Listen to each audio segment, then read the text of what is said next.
In the ashes of Jerusalem's fall, Rome believed Judea silenced forever. Yet beneath the ruins, embers still burned.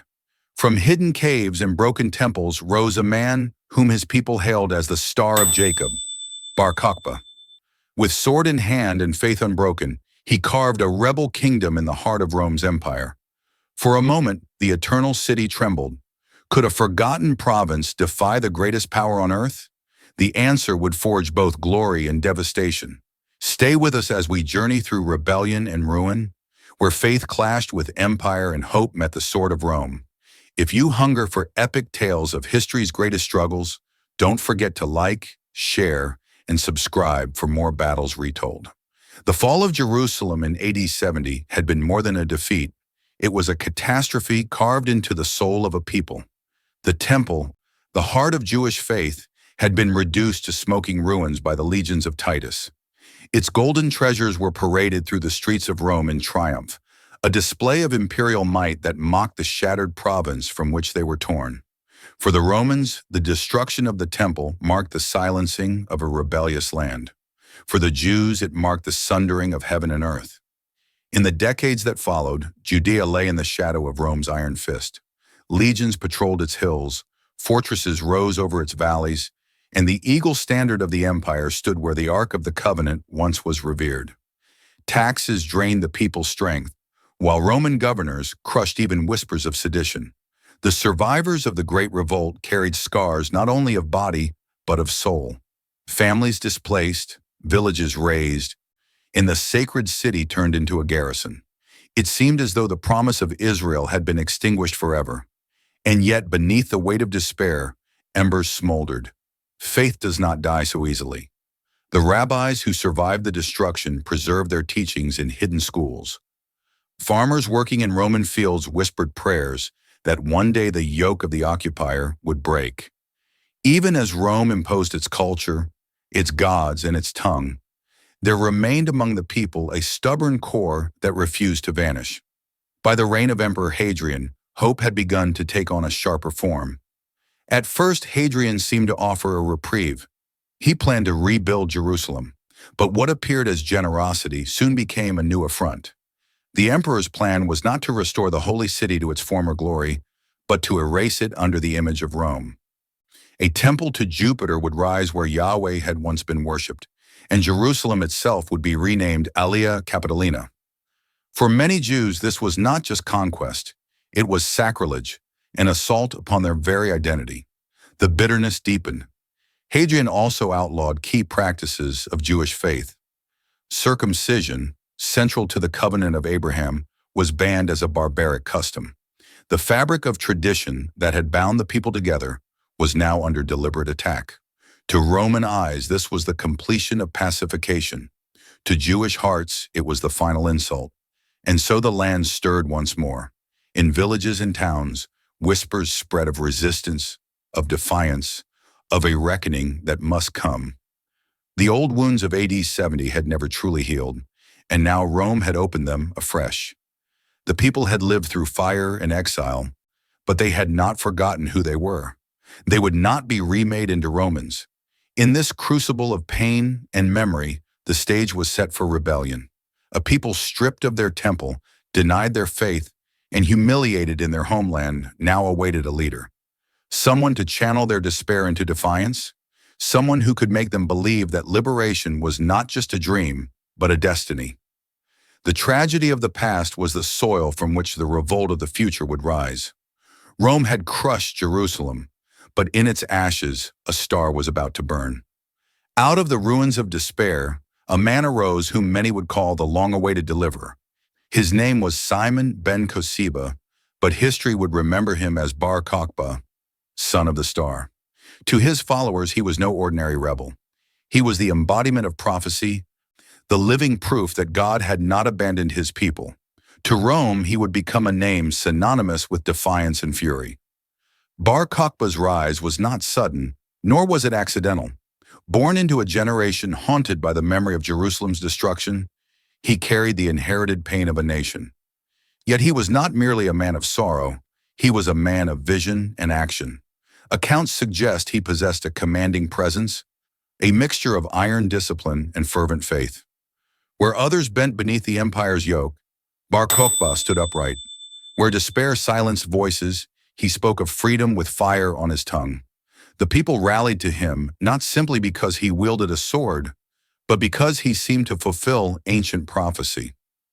Jewish tradition had long held the promise that a star would arise from Jacob, a deliverer who would lead the people to redemption.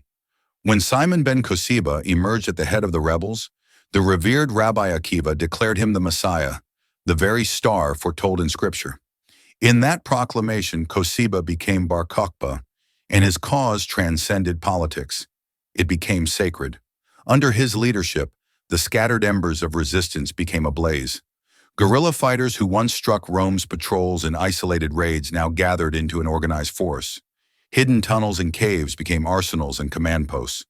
Farmers turned their plows into spears, craftsmen fashioned weapons in secret, and whole villages pledged themselves to his cause. Women and men alike bore the burdens of rebellion, some in arms, others in supplies, all in unyielding loyalty. For the first time since the temple's destruction, the people of Judea began to believe in the impossible, victory, and for a brief, radiant moment, it seemed within reach. Bar Kokhba's forces seized control of vast territories, expelling Roman garrisons and dismantling imperial authority. Fortress after fortress fell into rebel hands, and entire towns rallied to the banner of the star. The revolt was not a mere uprising, it was the birth of a state. Coins were minted bearing inscriptions of independence, stamped with symbols of Jerusalem and the temple. These were not mere tokens of economy, they were declarations of defiance. Each coin proclaimed to Jew and Roman alike that Judea lived, that the people had reclaimed their destiny. In the eyes of his followers, Bar Kokhba was no longer a leader. He was a king. Some even inscribed his name alongside titles of royalty, a visible claim to sovereignty over the land. Bar Kokhba ruled not with indulgence, but with iron discipline. He demanded loyalty, obedience, and sacrifice. His commands were law, and those who faltered faced harsh consequences. To some he seemed ruthless, to others resolute. In times of rebellion, mercy can be mistaken for weakness, and Bar Kokhba had no room for weakness. He was the shield of his people, and shields must be unyielding. His authority extended beyond the battlefield. Bar Kokhba reorganized the countryside into a network of fortified strongholds, each supplied with food, water, and weapons for prolonged resistance. Engineers dug tunnels beneath hills and constructed caves as hidden sanctuaries, allowing fighters to strike swiftly and vanish like smoke on the wind. Rome's disciplined legions, trained to crush enemies in open battle, now found themselves chasing shadows. It was not only the sword that Bar Kokhba wielded, but also the soul of his people. He rekindled a pride that had been buried under years of subjugation. Families once resigned to silence now whispered his name as a prayer. Children born in those years grew up under the banner of rebellion, learning to see themselves not as subjects of Rome, but as citizens of a free Judea. For nearly 3 years, Judea was transformed. To the Romans, it was as though the empire's very heart had been pierced. How could a province so small, so scarred by past defeat, rise again to challenge the might of the legions? But to the Jews, it was a miracle, a living testament that no empire, however vast, could erase their covenant with God. Yet greatness often draws shadows. Even as Bar Kokhba's star rose, doubts began to flicker. Some rabbis questioned whether he was truly the Messiah or merely a warrior cloaked in prophecy. His severity alienated a few, and whispers of brutality stained his legend. Still, the majority saw him as their savior, the one who dared to defy the eternal city itself. In Bar Kokhba, Judea found more than a general. They found a symbol. He was the incarnation of their longing, the channel of their rage, the vessel of their hope. And in his hands, for a fleeting but glorious moment, rested the fate of a nation. Rome prided itself on being eternal. Its legions had marched across continents, its eagles planted from the misty forests of Britannia to the scorching deserts of Arabia. Kingdoms had fallen, cultures had bent, and peoples had been absorbed into the great mosaic of empire. Yet now in the reign of Emperor Hadrian, whispers carried across the Mediterranean. Judea was in open revolt once more, and the rebels were winning. At first the Senate dismissed the reports. Judea was a scarred land, broken by the devastation of AD 70. What threat could remain? But the dispatches grew darker with each arrival.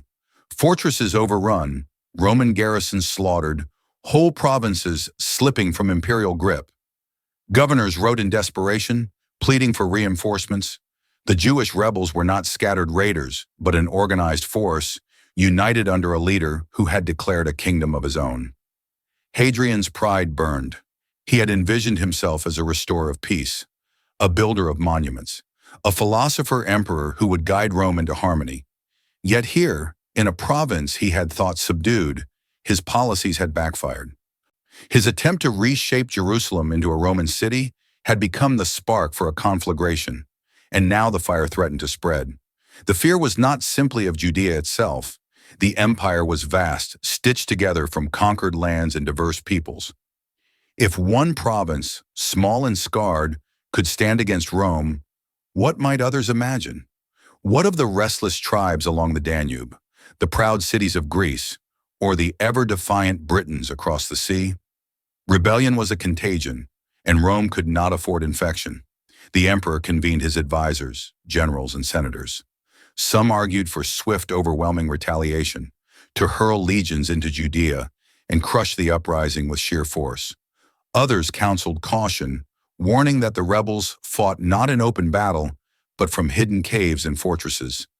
A war of shadows that conventional armies could not easily win. The empire, stretched thin across its borders, could ill afford to bleed men in the hills of Judea. Even within the corridors of power, unease spread. Rome had faced great threats before: Hannibal, Spartacus, Germanic tribes. But each time the enemy had been brought low by discipline and steel. Judea, however, was proving different. This was not merely a military challenge, but a spiritual one. The rebels fought not for conquest or wealth, but for faith, for survival, for identity itself. How could Rome extinguish a fire so deeply rooted? Rumors swirled in the streets of the capital.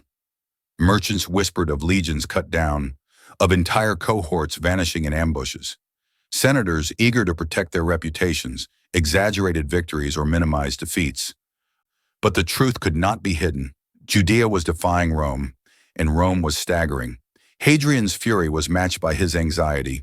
He knew that failure to suppress the revolt would tarnish not only the empire, but his reign. Rome's image rested upon invincibility. To appear vulnerable was to invite chaos. Already critics murmured that his reforms were weakening the empire, that his devotion to philosophy had dulled his military edge. The Judean revolt threatened not just Rome's stability, but the emperor's very legitimacy. In the provinces, governors tightened their grip. Taxes increased to fund the coming campaigns, and levies were raised to replenish depleted ranks. Across the empire, families mourned sons sent to fight in a distant land, sons who might never return. Traders lamented the disruption of commerce, as roads once secure became haunted by the specter of rebellion. Even Rome's allies eyed the empire with wary calculation. Was the giant truly invulnerable, or could its might be challenged? The revolt shook not only the empire's resources, but its psyche. Rome had always portrayed itself as the bringer of order, the civilizer of the world.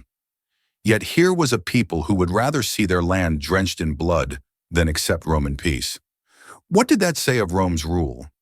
Was its pax merely a mask for oppression, its glory built upon broken nations who would never truly bow? The anxiety reached all the way to the legions themselves. Soldiers, veterans hardened by campaigns on distant frontiers, grumbled in their camps. They had been taught that no foe could withstand the eagle. Yet in the hills of Judea, they faced an enemy who struck unseen, who knew every cave, every rock, every hidden path. The legions, instruments of Rome's invincibility, now felt the gnawing edge of uncertainty. For Hadrian, the choice became clear. The empire could not afford hesitation. If Rome was to remain eternal, Judea must be crushed utterly, not merely subdued. The emperor resolved to commit vast resources to the conflict, summoning his most trusted generals and preparing a campaign of eradication. The rebellion would not be tolerated, and the lesson would echo across the empire. But the very need for such a decision revealed the truth. For all its grandeur, Rome trembled. A small province, scarred and beaten, had risen again, and in doing so had revealed the empire's fragility. The revolt of Bar Kokhba had forced the eternal city to confront its own mortality. To understand why the revolt of Bar Kokhba shook Rome so profoundly, one must look not merely at the man who led it, but at the people who fought beneath his banner. The rebels of Judea were not a conventional army. They were a phantom force, born from the stones and shadows of their land. Against the disciplined might of the legions, they wielded not only weapons but also terrain, faith, and an unbreakable resolve. The hills of Judea, carved with caves and ravines, became the rebels' greatest ally.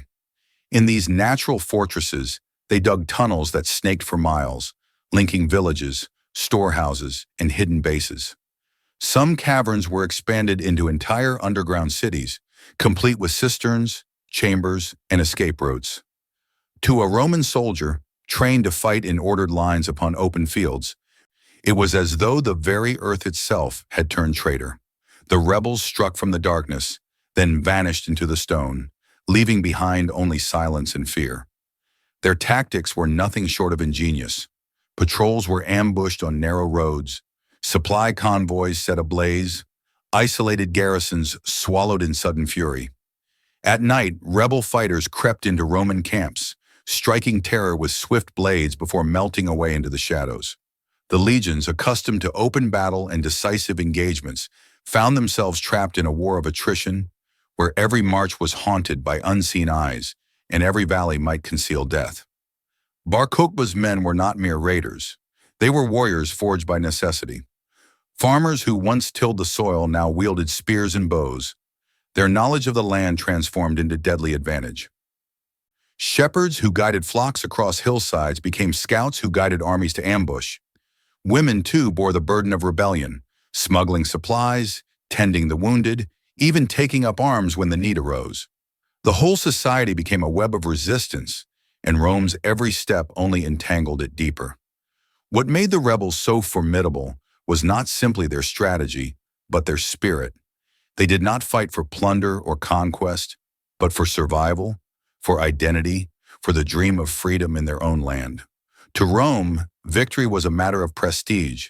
To the Jews, defeat meant annihilation. This imbalance of stakes lent them a ferocity that even the most hardened legionnaires found unnerving. Reports from Roman officers spoke of an enemy who seemed tireless, who fought with the desperation of those who had nothing left to lose. Entire cohorts disappeared in the hills, their banners never recovered. For every rebel slain, two more seemed to rise from the villages, bound by faith and vengeance. It was as though Judea itself gave birth to warriors as quickly as Rome could cut them down. The rebels also understood the power of symbols. Their minted coins inscribed with, "For the freedom of Jerusalem," were carried into battle as talismans.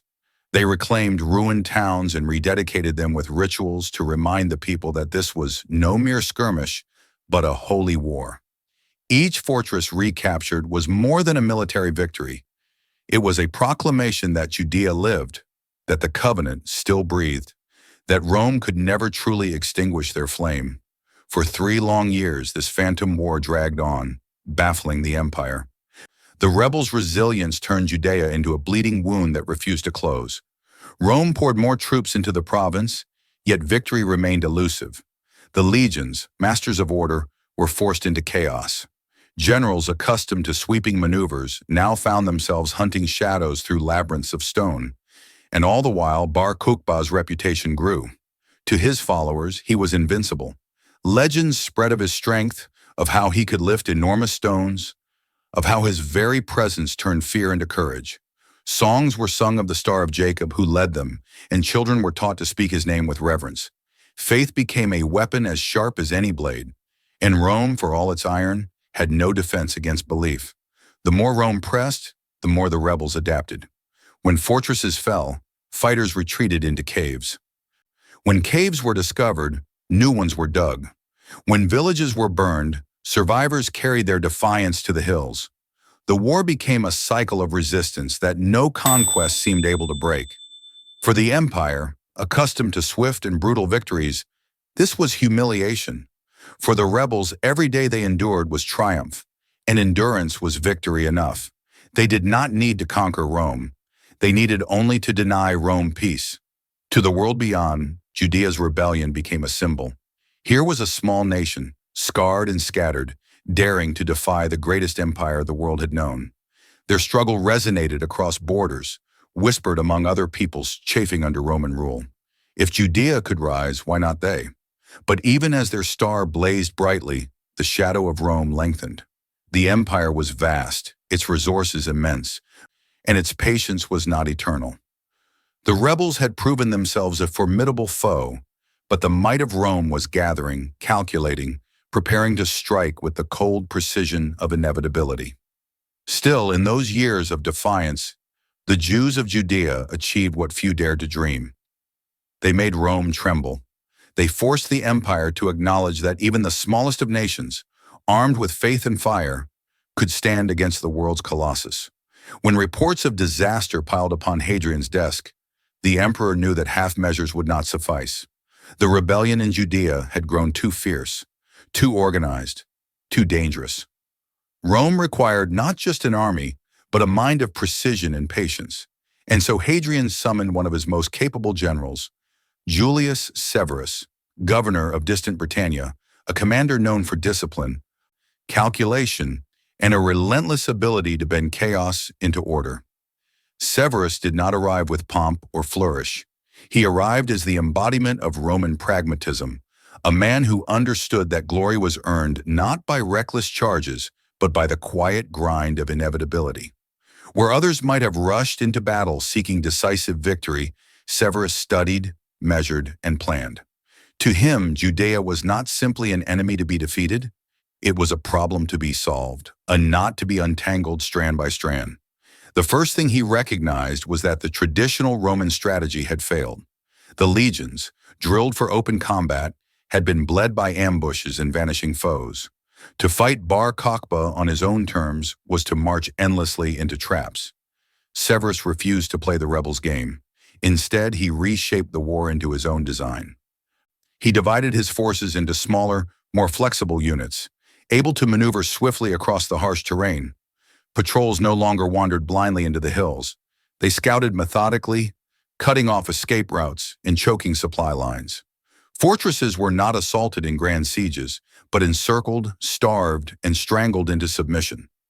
One by one, the rebel strongholds were isolated, each fortress reduced not by direct assault, but by the slow suffocation of siege. Severus also understood the psychological war. The rebels drew strength from their belief in invincibility, in the conviction that God and destiny were on their side. Severus's strategy was designed to erode that faith.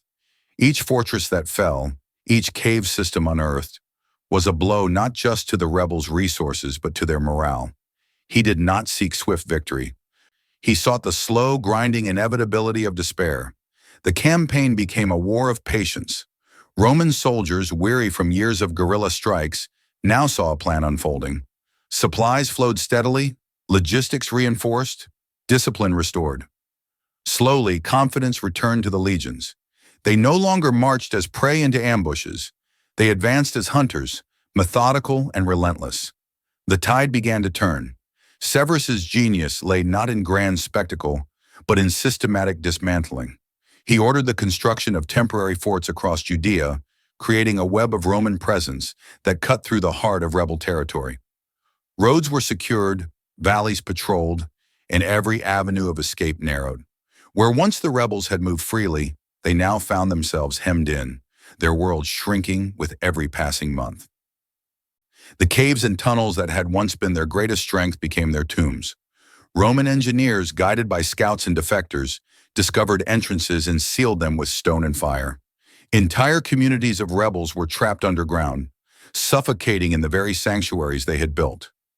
Rome's strategy was merciless, but it was effective. And yet the rebels did not surrender easily. Each fortress resisted with a fury born of desperation.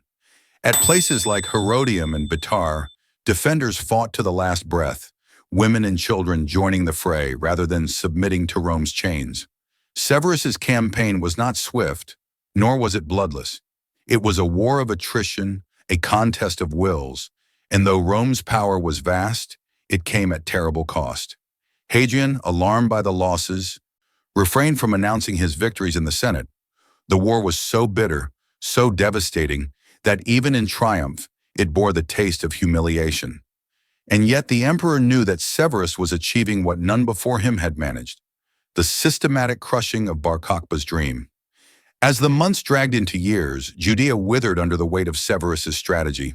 Crops burned, supply lines severed, villages emptied. The people who had once sung of liberation now faced hunger and despair. Faith remained, but faith alone could not fill empty stomachs or quench thirst. Slowly the flame of rebellion flickered. Bar Kokhba, once hailed as Messiah, now faced the grim reality of attrition. His star still shone, but the sky around him was darkening. The rebels who had followed him with unshakable devotion now fought in dwindling numbers. Their resources drained, their hope eroding. Each day of resistance was harder than the last, and though they still struck at Rome when they could, their strength waned. Severus pressed on, relentless. His campaign was not one of brilliance, but of inevitability, a tightening noose that offered no escape. He knew that time itself was his ally. Rome could bleed, but Judea could not survive forever under siege. The rebels had lit a fire, but Severus's strategy was to smother it with stone, with patience, with inevitability. In Julius Severus, Rome had found the man it needed, a commander who embodied not the glory of conquest, but the cold efficiency of survival. His name would never be sung with the fervor of Hannibal or Caesar, but it would be remembered by those who understood the art of endurance. He was not the conqueror of Judea. He was its strangler. And so, by the steady hand of Severus, Rome began its resurrection. The empire that had trembled now steadied itself. The rebellion that had seemed invincible now staggered under the weight of inevitability. The end was not yet, but it was written. For the star of Jacob still burned, but its light was fading, and Severus, the patient hunter, was closing in for the kill. The war dragged on, grinding through 3 long years of blood and famine. By AD 134, the once proud rebel kingdom of Judea was a husk of smoldering ruins and silent caves. Yet still, Bar Kokhba refused surrender. In fortress after fortress, his people clung to their dream of freedom, their faith rising defiantly even as their strength waned. Rome's legions, disciplined and relentless, tightened their grip like a vice. The end was near, but it would come with fire and thunder. The final crucible of the revolt centered upon Bethar, a stronghold perched on the Judean hills. To the rebels, Bethar was more than stone walls. It was a sanctuary, a last bastion of faith and nationhood. To Rome, it was the heart that still pumped defiance into a dying body. Julius Severus and his generals knew, only by crushing Bethar would they extinguish the rebellion once and for all. Inside its walls, Bar Kokhba marshaled what remained of his army. Farmers turned fighters, priests turned guardians, children turned messengers, all prepared for the siege. The people spoke his name with reverence. Nasi Israel, Prince of Israel. Some still believed he was the promised Messiah, destined to deliver them even from Rome's iron grip. Bar Kokhba himself stood upon the battlements, his eyes burning with determination. Though the tide had turned against him, he vowed never to bow, never to yield. The Romans advanced with grim patience. Severus had perfected his war of attrition, supply lines cut, wells poisoned, crops destroyed. The legions encircled Bethar, walls of wood and stone rising around the fortress like a noose tightening around the neck. Siege engines groaned as they hurled stones and flaming bolts. Roman horns blared, echoing through the valleys like the sound of doom. Yet the defenders fought with a fury that astonished even hardened veterans. Night after night, rebel sorties slashed at Roman lines. Hidden tunnels disgorged warriors who struck like shadows, then vanished into the earth. Arrows rained from the ramparts. Prayers rose from the synagogues within. Every dawn, the people expected deliverance, a miracle, a turning of fate. But fate was unyielding. Hunger gnawed at the city, the dead piled high, betrayal whispered at the gates. Rome pressed closer, and in the summer of AD 135, Bethar fell. The storming of the fortress was a massacre. Rebel fighters were cut down where they stood. Bar Kokhba himself died in the onslaught, his body buried beneath the weight of his enemies. For his people, he became both hero and tragedy, the shining star that burned too brightly, only to fall. The aftermath was catastrophic. Cassius Dio would later record that 50 fortresses and nearly 1,000 villages were razed to the ground. Hundreds of thousands perished, not only by the sword but also by famine and disease. Those who survived were enslaved, scattered across the empire, or driven into exile. Judea was no more. In its place, Hadrian decreed a new province, Syria Palestina, a deliberate erasure of a people's bond to their land. Jerusalem itself was remade into a Roman colony, Aelia Capitolina, barred to the Jews under penalty of death. Rome had triumphed, yet the victory carried the taste of ash.